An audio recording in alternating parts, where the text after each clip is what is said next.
வேதம் கேட்போம். ஆதியாகமம் 32ஆம் அதிகாரம். யாக்கோபு பிரயாணம் பண்ணுகையில் தேவ தூதர்கள் அவனை சந்தித்தார்கள். யாக்கோபு அவர்களை கண்டபோது இது தேவனுடைய சேனை என்று சொல்லி அந்த ஸ்தலத்திற்கு மக்னாயிம் என்று பெயரிட்டான்.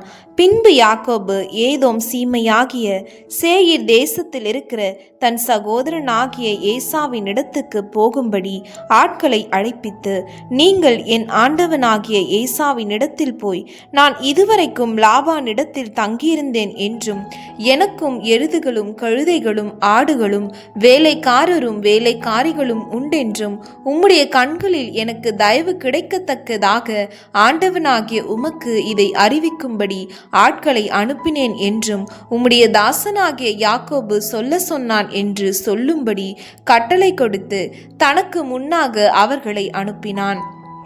அந்த ஆட்கள் யாக்கோபின் இடத்துக்கு திரும்பி வந்து, நாங்கள் உம்முடைய சகோதரனாகிய ஏசாவின் இடத்துக்கு போய் வந்தோம், அவரும் 400 பேரோடே உம்மை எதிர்கொள்ள வருகிறார் என்றார்கள். அப்பொழுது யாக்கோபு மிகவும் பயந்து வியாகுலப்பட்டு தன்னிடத்தில் இருந்த ஜனங்களையும் ஆடு மாடுகளையும் ஒட்டகங்களையும் 2 பகுதியாக பிரித்து, ஏசா ஒரு பகுதியின் மேல் விழுந்து அதை முறிய அடித்தாலும் மற்ற பகுதி தப்பித்து கொள்ள இடம் உண்டு என்றான். பின்பு யாக்கோபு, என் தகப்பனாகிய ஆபிரகாமின் தேவனும் என் தகப்பனாகிய ஈசாக்கின் தேவனுமாய் இருக்கிறவரே, உன் தேசத்துக்கும் உன் இனத்தாரிடத்துக்கும் திரும்பிப்போ, உனக்கு நன்மை செய்வேன் என்று என்னுடனே சொல்லி இருக்கிற கர்த்தாவே, அடியேனுக்கு தேவரீர் காண்பித்த எல்லா தயவுக்கும் எல்லா சத்தியத்துக்கும் நான் எவ்வளவேனும் பாத்திரன் அல்ல. நான் கோலும் கையுமாய் இந்த யோர்தானை கடந்து போனேன். இப்பொழுது இவ்விரண்டு பரிவாரங்களையும் உடையவனானேன். என் சகோதரனாகிய ஏசாவின் கைக்கு என்னை தப்புவியும். அவன் வந்து என்னையும் பிள்ளைகளையும் தாய்மார்களையும் முறியடிப்பான் என்று அவனுக்கு நான் பயந்திருக்கிறேன். தேவரீரோ, நான் உனக்கு மெய்யாகவே நன்மை செய்து உன் சந்ததியை எண்ணி முடியாத கடற்கரை மணலை போல மிகவும் பெருக பண்ணுவேன் என்று சொன்னீரே என்றான். அன்று ராத்திரி அவன் அங்கே தங்கி தன் கைக்கு உதவினவைகளிலே தன் சகோதரனாகிய ஏசாவுக்கு வெகுமானமாக 200 வெள்ளாடுகளையும் 20 வெள்ளாட்டு கடாக்களையும் 200 செம்மறி ஆடுகளையும் 20 ஆட்டு கடாக்களையும் பால் கொடுக்கிற 30 ஒட்டகங்களையும் அவைகளின் குட்டிகளையும் 40 கடாரிகளையும் 10 காளைகளையும் 20 கோழிகை கழுதைகளையும் 10 கழுதை குட்டிகளையும் பிரித்தெடுத்து வேலைக்காரர் கையில் ஒவ்வொரு மந்தையை தனித்தனியாக ஒப்புவித்து, நீங்கள் மந்தைக்கு முன்னும் பின்னும் இடம் விட்டு எனக்கு முன்னாக ஓட்டிக்கொண்டு போங்கள் என்று தன் வேலைக்காரருக்கு சொல்லி, முன்னே போகிறவனை நோக்கி, என் சகோதரனாகிய ஏசா உனக்கு எதிர்பட்டு, நீ யாருடையவன், எங்கே போகிறாய், உனக்கு முன் போகிற மந்தை யாருடையது என்று உன்னை கேட்டால், நீ, இது உமது அடியானாகிய யாக்கோபுடையது, இது என் ஆண்டவனாகிய ஏசாவுக்கு அனுப்பப்படுகிற வெகுமதி, இதோ அவனும் எங்கள் பின்னே வருகிறான் என்று சொல் என்றான்.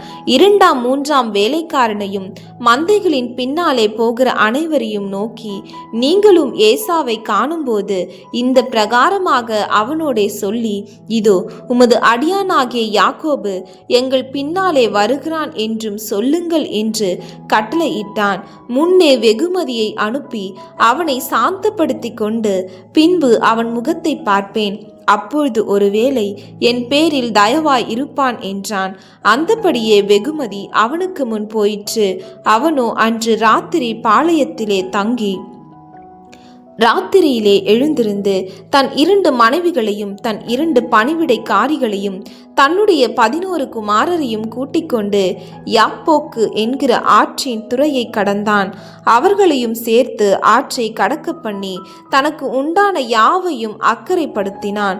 யாக்கோபு பிந்தி தனித்திருந்தான். அப்பொழுது ஒரு புருஷன் பொழுது விடியும் அளவும் அவனுடனே போராடி அவனை மேற்கொள்ளாததை கண்டு அவனுடைய தொடை சந்தை தொட்டார். அதனால் அவருடனே போராடுகையில் யாக்கோபின் தொடை சந்து சுளுக்கிற்று. அவர், நான் போகட்டும், பொழுது விடுகிறது என்றார். அதற்கு அவன், நீர் என்னை ஆசீர்வதித்தால் ஒழிய உம்மை போகவிடேன் என்றான். அவர், உன் பேர் என்ன என்று கேட்டார். யாக்கோபு என்றான். அப்பொழுது அவர், உன் பேர் இனி யாக்கோபு எண்ணப்படாமல் இஸ்ரவேல் எண்ணப்படும், தேவனோடும் மனிதரோடும் போராடி மேற்கொண்டாயே என்றார். அப்பொழுது யாக்கோபு, உம்முடைய நாமத்தை எனக்கு அறிவிக்க வேண்டும் என்று கேட்டான். அதற்கு அவர், நீ என் நாமத்தை கேட்பானேன் என்று சொல்லி அங்கே அவனை ஆசீர்வதித்தார்.